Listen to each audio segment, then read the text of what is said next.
Civil अस्पताल सखर जूं हालतूं बद खां बदतरीन थी रहियूं आहिनि। न को उनखे ॾिसण वारो आहे, न को अस्पताल इंतजामिया खां पुछण वारो, यानी अंधेर नगरी चरबट राजा वारो कमु हली रहियो आहे। सिविल अस्पताल में ऑक्सीजन न हुअण करे 3 ॿारनि जो फौत थियण न बख़्शण जहिड़ो अमल आहे। पर हिते उन ॻाल्हि जी कंहिंखे परवाह आहे त कंहिं माउ जी हंज ख़ाली थी आहे, को पीउ रोंदो रहियो आहे। बस 2 ख़बरूं हलंदियूं, माण्हू कमीशन वठंदा ऐं मामिलो ख़तम।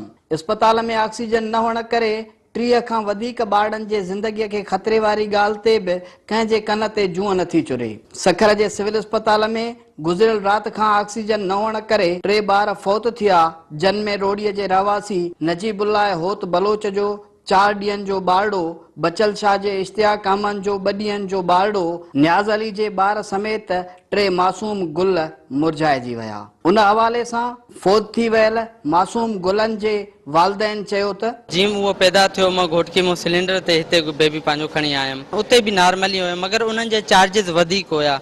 उहे असांखो 7 खां 8 हज़ार रुपया पर 24 आवर्स घुरनि पिया, जे असां तक़रीबन फाइनेंशियली मतिलबु कि इहो अफोर्ड न करे सघूं पिया। 10 वॻे जीअं असां पंहिंजो बेबी शिफ्ट करायोसीं, तक़रीबन कलाकु ऑक्सीजन हिते हलियो ऐं 11 तोणी बेबी नॉर्मल हुयो, ब्रीथिंग वग़ैरह। डॉक्टर असांखे सेटिस्फाई कयो कि इंशाअल्लाह ताला तव्हांजो बेबी सेट आहे ऐं तव्हांजो बेबी बचंदो। मां 11:30 आयुमि त इंक्यूबेटर जा जेके ऑक्सीजन जेके उहे हलनि न पिया। ॿियो सिलेंडर जे न हुजण जी वजह सां ऐं स्टाफ जी न हुजण जी वजह सां मतिलबु इहो हादसो पेश आयो आहे। गैर ज़िम्मेवारी जे करे, गैस न हुअण जे करे ऐं इंतिज़ामिया जेको तमामु जेको आहे न एलियत न आहे उन्हनि में। जॾहिं इंसान मां एहसास मरी वञे तॾहिं ई अहिड़ा वाक़िया पेश ईंदा आहिनि। सिविल अस्पताल सखर में ऑक्सीजन न हुजण ऐं स्टाफ जी बेध्यानीअ सबबु ताज़नि जावल ॿारनि जे फौतकीअ जो सिलसिलो जारी आहे।